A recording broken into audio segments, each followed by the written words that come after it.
So howdy partners, thought it was about time I took the bike out to blow the cobwebs off.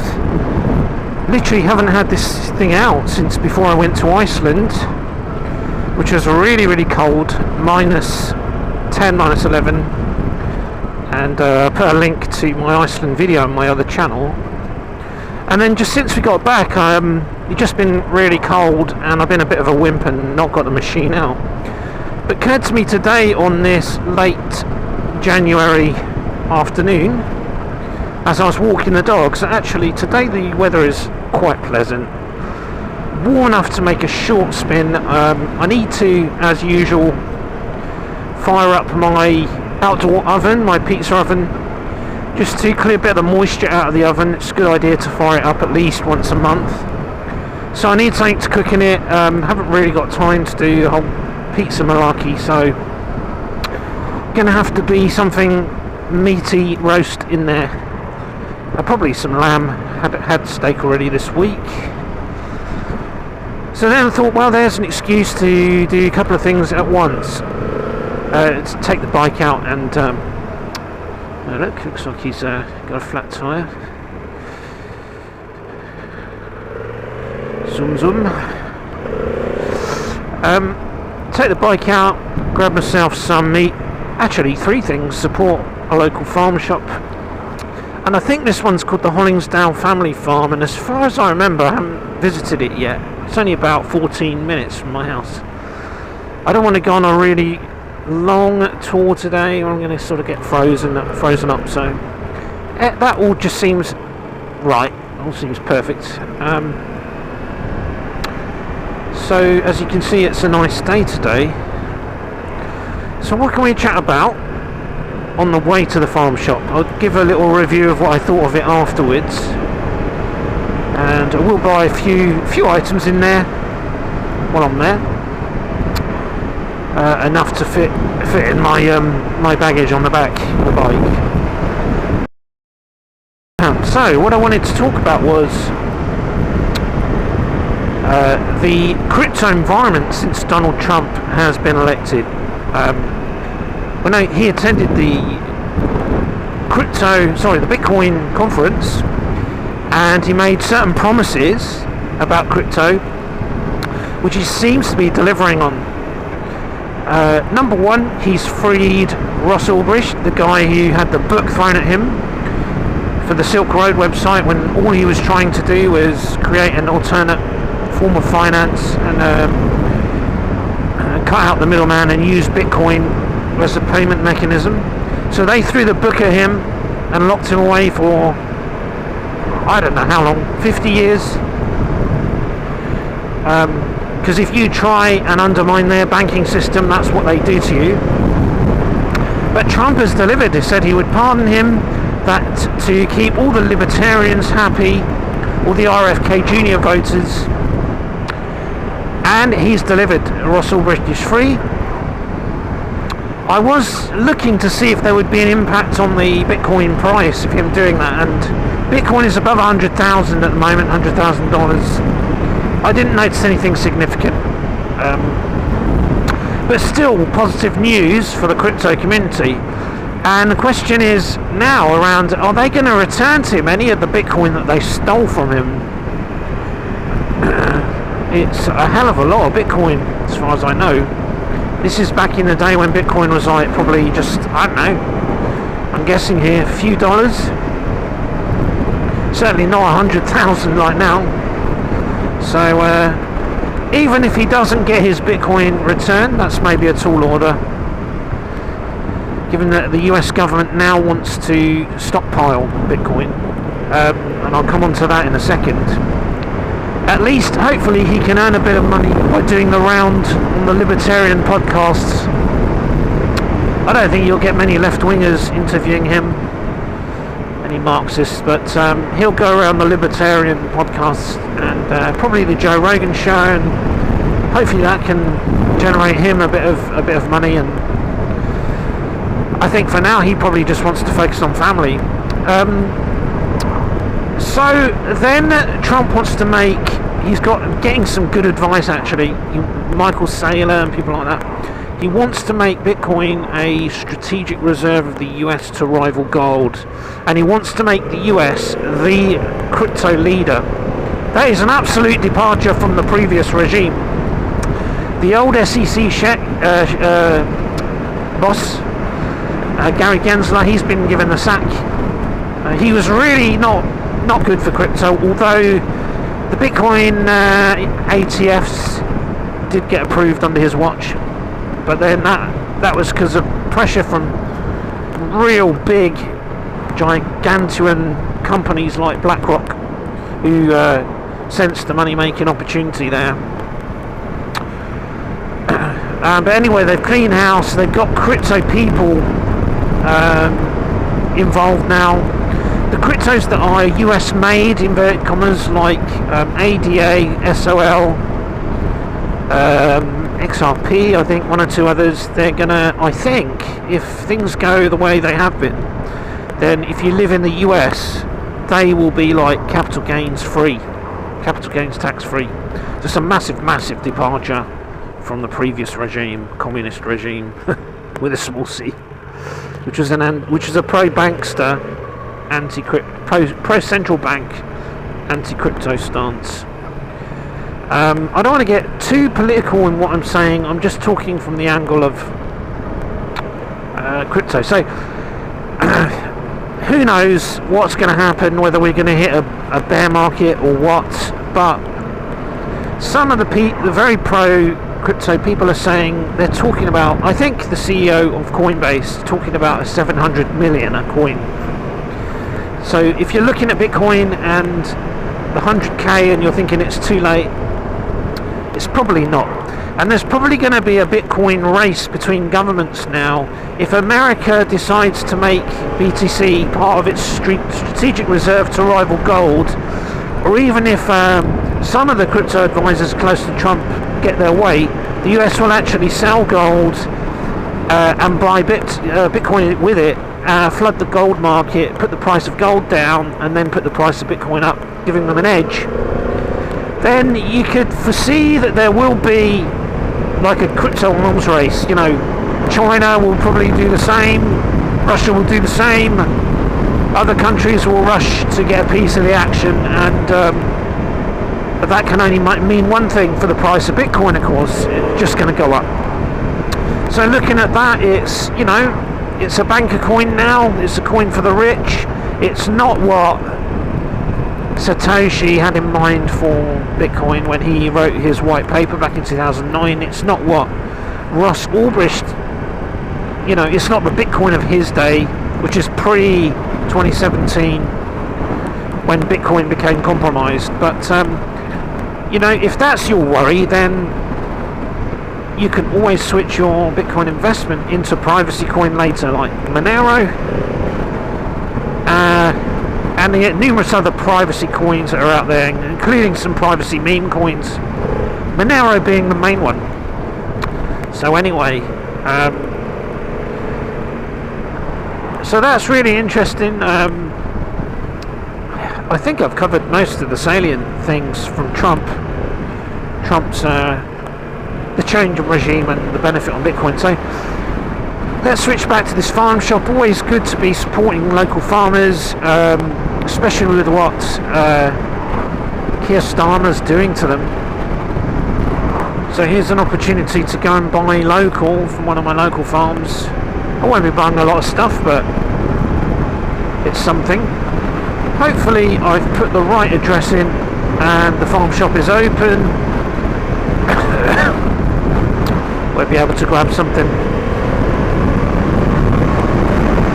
The road is a little bit muddy, so going out there like mental at the moment.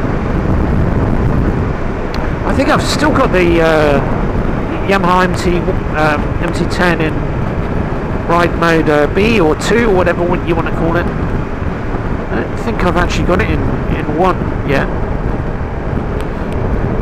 Power 2, no, mode B, shall we say. I've not actually got to put it in A yet, and I probably won't until the roads are like really super dry, and then I can tear it up. But yeah, 2, everyone says mode B is like, it's more than enough, more than what you need really. So let's take a left here, and it's signed there, Farm Butchery. I don't think I've been to this one. This doesn't look familiar, so it'll be nice if I haven't, and I can go and check out a new farm shop. Been a while since I've done one of these actually. But it gives me a bit of focus when I'm out riding, especially if I'm riding locally, unless I'm, you know, going up to Jeremy Clarkson's farm or something, which is something I did in 2024. Maybe one of these days actually I'll go and see his pub, although his new pub that he opened, I probably won't want to do that on a weekend or bank holiday. I'd probably zoom up, take a day off work or something.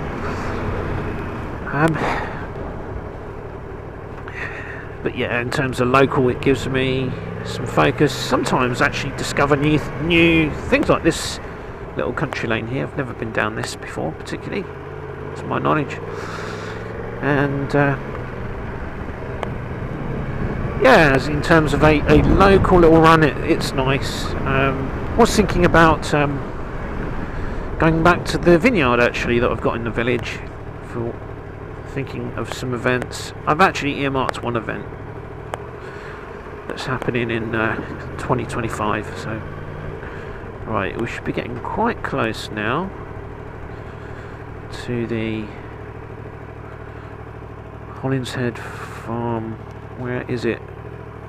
Almost here. Carry on down the hill and we're on your second left. Okay, let's do that then. That's helpful, isn't it, that they've put a little sign there? So quite helpful. Second on the left. Blow. Yeah, here we are. And I just wonder if I can actually turn left out of here and find another way home. I might give it a try. Here we are.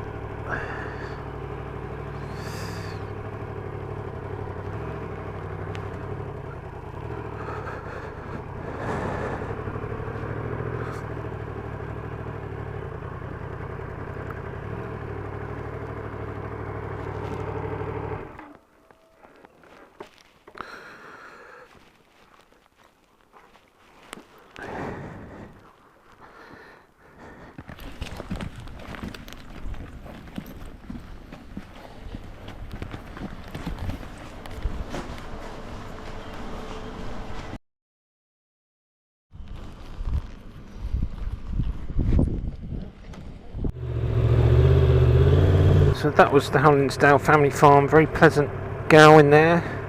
It's mostly, it's fair to say, focused on meat in there. There wasn't really a lot of other produce, so I was kind of hoping I might be able to find a bottle of wine, but there wasn't. There's some nice chili sauce in there and barbecue sauce and things like that. They look like it's made probably around here locally somewhere, perhaps. And also did manage to get some eggs. Lady was really pleasant, young girl, and it's an absolutely delightful little Cocker Spaniel dog, and I do have a soft spot for those dogs. That one especially was the exact same colour as Poppy, the Cocker Spaniel bitch that I had, who sadly departed far too young, only 6.5. So yeah. Oh, I didn't enter anything in my sat-nav, so I don't know where I'm going here. But I'm hoping to find an alternate route home. See if my sat-nav can calculate that for me. Very muddy down these country lanes here, as you can see, but beautiful day. So that was that farm shop. I'd give that, let's give it a 4 out of 5. The meat looks absolutely wonderful. Good selection, and minted lamb chops, which I'll be cooking up in my outdoor oven shortly. Whoa! Focus on avoiding the mud. I nearly fell off. First time on an MT. Yeah, great for me. I just give it 4 out of 5 because if they'd had some wine and beers and things in there, they certainly had the shelf space. So I don't quite know what's going on there. Then I think I would have given it a 5. Of course, an added bonus would be if they had a little coffee shop or something like that, but that's not what that particular farm business is about, so that's fine. They had what I needed, which was some meat, so that's the main thing. So let's just head back, and this Lost Pine biker out for now. Ciao for now. I better focus on the road.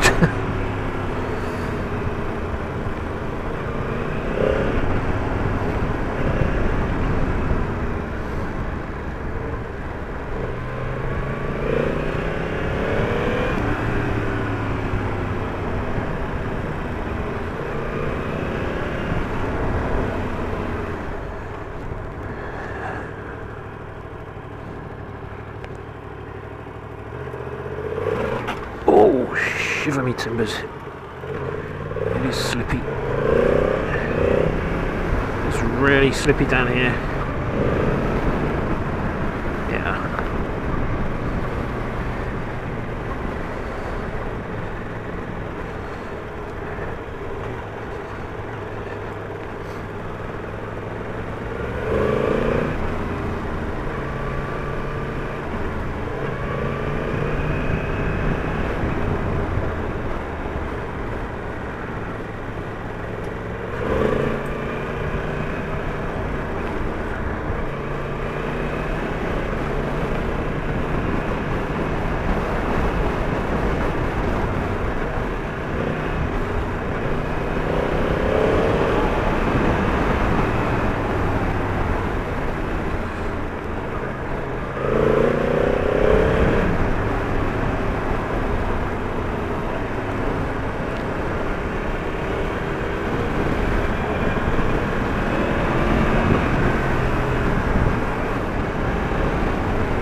the parts of all my life. Didn't get to solve it this time.